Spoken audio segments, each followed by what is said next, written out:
Hi everyone, this is Lisa Marie from Artistry by Lisa Marie, and today my two little boys have a playdate with their grandma. As some of you may know, I am a work-at-home mom, and my coworkers are 4 and 2 years old.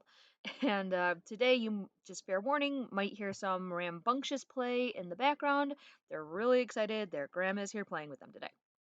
Okay, I'm coloring in my grayscale coloring page. I printed it off the other day, and I was so excited when I drew her, and I'm super excited to color her in.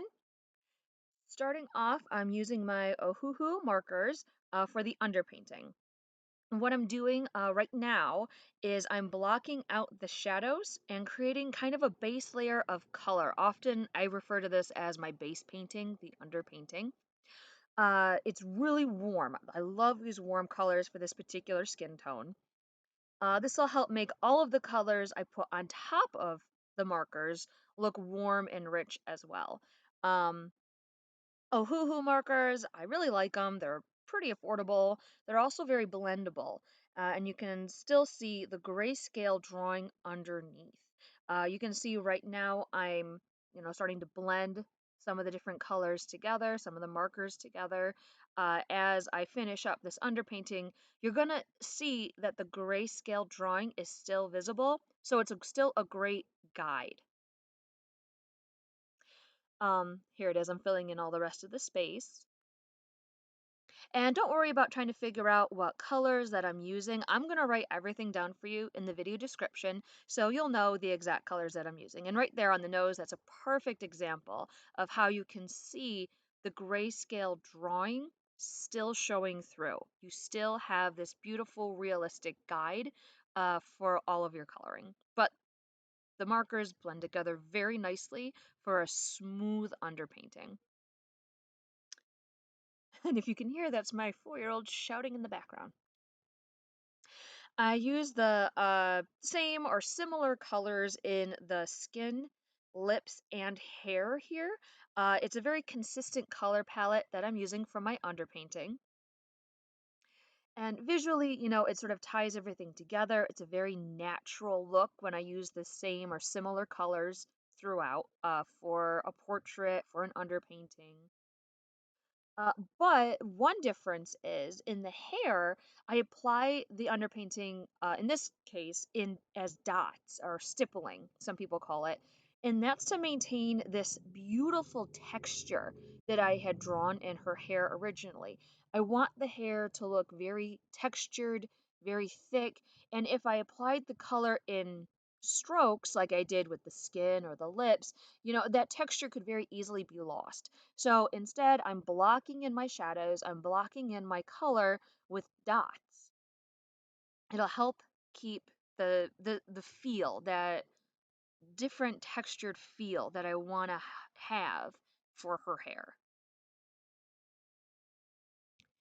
And you can also see, again, even though it's dots, I mean, they're still blending together. The colors are still blending gently together in certain areas. It's blocking out the shadows. You can see how one side of the head or the hair is darker and then the other side is lighter. Then I start off with my pencils. I like Prismacolor pencils. It's just, again, they're affordable. I love using something that's affordable and easily accessible when I'm doing my coloring. And Prismacolor works well over Ohuhu markers, so it was an easy choice to just start blending those together. First off, I go back to the idea of blocking out areas, blocking out shadows. Right now I'm blocking out my darker shadows with a rich blue color. Again, remember, I'm going to write it all down for you, so you don't have to try and figure out what colors I'm using. Everything will be written down in the video description. But what I'm doing here is I'm pushing my shadows to create a sense of volume in this portrait. I wanted her to have a nice sort of rounded look. I really wanted her to almost look like she's kind of popping off the page a bit. And in order to do that, I really have to push my shadows a little bit more. And I want to just make sure I blocked them out. Then, of course, you'll see off to the side the pencils I've pulled off, to use for this palette. And as always, I have a dark, medium, and a light color or colors chosen. I like to say grayscale is as easy as one, two, three, dark, medium, light. And that's a great starting point, for skin tone or anything else. If you have, say, for instance, here, a dark, medium, and light brown, well, then you already have a great beginning for coloring in a grayscale or more realistic looking portrait. To embellish the skin, I am going to add some other colors. You can see again, I already have them pulled off to the side. There's fantastic orange that I love. I already have pulled off to the side. Pink, which I'm already starting to use here in the cheek. So I am building, the basic dark, medium, and light, but I am adding a lot more character to this skin tone by bringing in some other colors that I really, really like and I want to use to enhance the skin tone. One thing that I do, and it's sort of my preference for, especially when I'm drawing skin or just, with colored pencil, is I like to layer my colors slowly. I want to blend them on the paper. So the color that you see directly in the pencil, that's not really the color that's going to be on the paper by the end of the drawing. I'm blending the colors together. And this technique, I think anyway, helps create a more rich and warm skin tone, especially because I'm blending, say, that medium brown that I'm using now. Whenever it goes to the cheeks or wherever I've applied the pink, it's blending with the pink color. It's blending with the blues and the shadows. I love blending them right there on the paper to try and create a more, unique and rich hue. Actually, speaking of skin tone, which is really what I'm focusing on here today, this particular skin tone and the pose, the whole thing was initially inspired by a painting by Diego Velázquez. It was his portrait of Juan de Pareja from like 1650, so it's an old painting. Um, and if you look at it, obviously I took the head turn to the next level, but it was the skin in that original portrait. It glows. And what I especially appreciate is the sense of just dignity in that original portrait. So that was the starting point. But then I just sort of ran with it because I'm an artist, and that's what artists do. You take you take an idea and then you just go nuts. Some other interesting facts about this particular painting that I love finding out and I love to share interesting art history facts is um, that portrait was the earliest known portrait of a Spanish man of African descent. And Juan de Pareja, the model, was a slave and an art studio assistant to Diego Velázquez. But Juan was an artist in his own right, and he was freed by Velázquez in 1654. So, just some fun art historical references because I love art history. For those who don't know, I actually have a master's in art history, so I really like it. Um, and I just love being able to take images from the past and use them for inspiration, but also just knowing some of the history and the stories behind paintings can really, really help. I think, anyway, with my approach as an artist and a creator. You can see I'm going now with the pencils around and around, repeating my colors and slowly building my layers and blending in those extra colors that I talked about. So red, the orange, you can see how there's starting to be a little more life in the skin tone. It's not bland. Again, start with your basic dark, medium, and light. That is a fantastic beginning.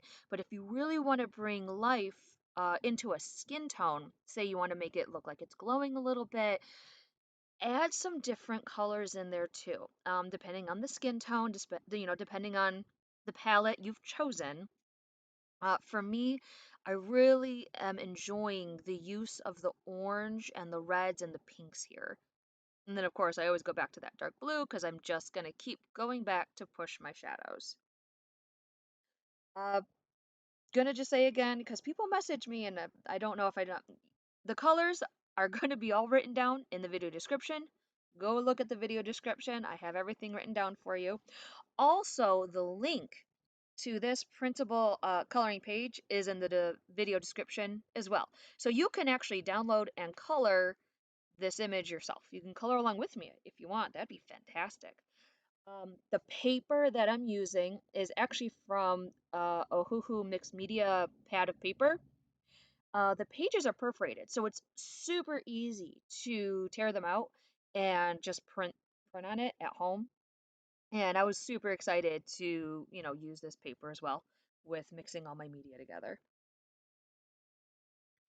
Um, I use my lighter colors, so this medium tone brown, especially that lighter brown that you see over there, kind of a beige color. Um, I use those to blend the colors more than, say, a light pencil or a white pencil. A lot of people will see, they use either a colorless blender or white to blend their colors. I don't like to do that too much. I really prefer to use the colors of the palette that I have chosen. You can see here I'm using the pink quite a bit to blend my shadowy spots together. I'm using that middle tone to sort of sculpt and build up. But as I'm doing that, I keep going over some of the darker sections of the face and of the portrait, and I'm blending all the colors together, kind of a final blend with my lighter colors within the palette that I've chosen. That's my paintbrush, by the way. I often have this fine bristle brush that I use to just sort of sweep away any, bits of pencil that have fallen or pigment that have, fallen on the paper. Um, Love having a paintbrush on hand just so I don't have to swipe my hand on the paper or I don't feel like I have to, blow on the paper. Heaven forbid I accidentally spit on my drawing. That would be bad. Um, Also, something else that you see right in the image right now is my maul stick. A lot of people ask about that too. That's actually from the mid like 17th century. Artists have used maul sticks to support their hand, keep their arm off of the paper. It's a fantastic tool. Uh, I just made mine with some scrap wood from Home Depot, a little bit of cotton, some cloth. Very easy to make, super easy tool to have on hand, and very, very useful. It sort of moves along with me as I move around the paper. Here you can see the lighter color that I'm using to blend the skin. So you can see I'm blending. Um, Sometimes I'll move the pencil in the opposite direction that I have applied all of the other colors. So if I did more of, say, of an up and down stroke before, now with this final blend over top, I'm going to go a little more side to side. And that will help smooth out the surface. And then of course I got to go back to my dark blue and push my shadows because I just can't help myself. I really want to have her look very voluminous, very three-dimensional.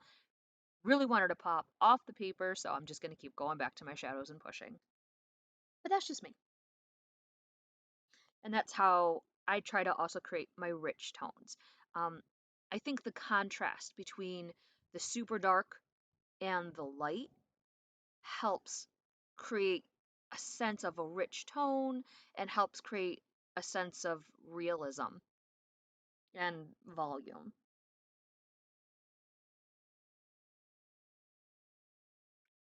And even though I've already done kind of a final blend with that lighter pencil, like I said, go applying the color in the opposite direction, I can still keep adding and sculpting. I call it sculpting because I'm building up layers of color. And the way that I'm able to do that is I'm very, very gentle with my color application. I don't press down very hard. I try to be very gentle and soft when I apply my colors. So there's still a bit of tooth left in the paper. Tooth being, the texture of the paper, the roughness of the paper. Um, that's what catches the color. That's what holds the color when you apply color with pencils and everything else. So by only applying little bits at a time, I'm almost I'm rationing the tooth. I'm preserving the texture and the tooth of the paper so I can keep doing my cycles of color. I can keep building up layers of color. Um, and it does make it a bit softer. Here you can see at the very end, I do start putting in a little bit of white. but it's only in certain sections of the portrait, and that's because I really want that contrast of very dark and very light. I'm using that to create a sense of three-dimensionality. But it's not going all over. I'm not using the white or colorless blender to blend everything together. Now we go for the lips. I loved drawing her lips. Oh my gosh, guys, her lips were like so fun to draw. Uh, so you can see, again, the dark blue. I'm using that same color that I used in the skin, which you can see I'm going back and forth to the skin, in the lips to create the sense of shadow. I can go back to the eyes with the same pencil and, sort of hop around because I just can't leave well enough alone. I keep going back to shadows and pushing them. But I'm using that color now to build the form and the shape of her lips. Using, again, the red, I'll use pink and the same orange as well, I think, in when I'm putting the palette of the lips together. It's gonna tie in visually with her skin. But the emphasis of the color is going to be a little bit different. Whereas before, I'm just doing touches of red, say here, the tip of the nose, around the eyes, the cheeks. You can see I'm using that same red. I'm going to be using a lot more red in those lips. And that'll help the lips, stand out a bit more, bring them to life. Again, the pink. I've used that pink, the exact same pink in the cheeks and in the tips of the nose and around the eyes. You can see right there. I'm going back around the eyes because when you look at someone's face, around the eyes, the nose, and the cheeks, that's where there's naturally a bit more pinkish or reddish hues. And it just helps bring a little more life. But in the lips, that's all concentrated. The red and the pink are more concentrated, so it's gonna weigh, the colors are gonna weigh a little bit heavier. Also, I'm applying the color in the lips along the creases. So before in the skin, you see how it's sort of smooth. I'm going for that really delicate, smooth transition of colors and layers and blending. In the lips, there's little lines, there's creases in everybody's lips. So I'm trying to move the color with the texture or the creases or the lines of the lips themselves. And I'm letting the white of the paper show through. And that's going to help maintain a little bit of that feel of shine in those lips. And that's something, you don't have to completely cover a surface with color. You can use the white of the paper while you're building up a portrait or a color. Um, you can use the white of the paper. It's a tool too for building a palette. And then, just as I go back and push with the darker color, now I'm pushing with my white pencil, just a little bit, because I want to build up that sense of volume, especially with shiny lips. That's where it's very easy to play with a little bit more white, just to create a bit of a shine. Back and forth between dark and light. Again, because I'm very gentle with my application of color, you'll see me constantly going back to repeat the same colors. I'm blending them slowly, I'm layering them slowly together, and it's almost meditative or calming when I do that. I'm going in these circles or these cycles of color, and it's very soothing to me. So that's why often I go very quiet when I'm drawing. I'm almost meditating. In the eyes, again, I use the same palette, but I'm super sensitive to the lighting. I'll color one side of the iris in the darker hues and the side closer to the light in lighter hues. This gives the eye a sense of depth and, again, that realism. So, again, these eyes, bit small, so I don't have to do too much to color them in. Not a lot of surface area that I had to fill in there. But, just quick strokes of color, as long as it's darker on one side, lighter on the other side. It looks like the eyes are playing with the lighting. It looks like the eyes are responding to the lighting in the portrait.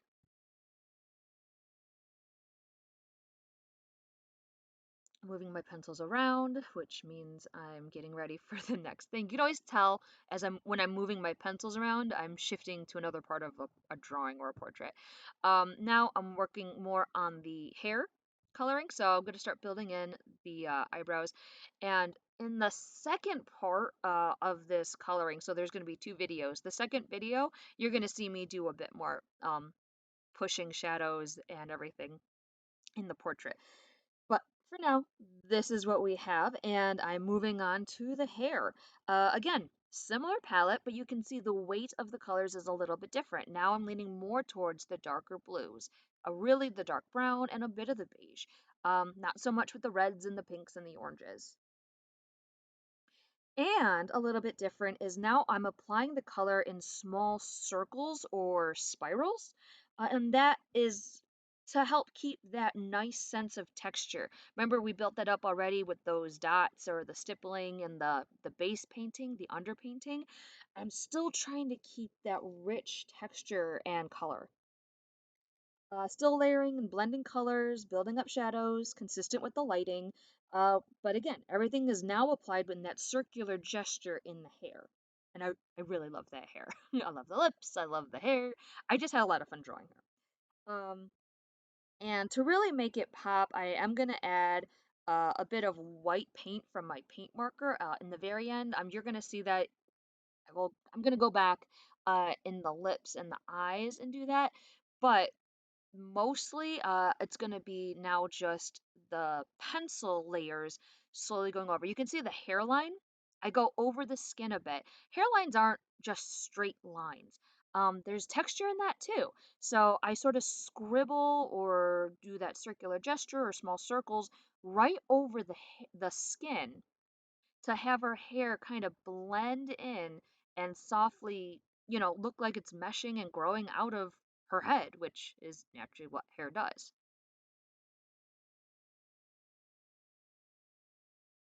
There's the paint marker. Uh, and I'll use my finger, and you can see I'm going to be softening it with that as well, and the pencils, because I don't want anything too garish, just a nice little bit of touch of white. And that's mostly going to be it for today. Thank you for visiting the studio. Be sure to subscribe to my channel so you don't miss the second part of this coloring page, and stay creative. Bye!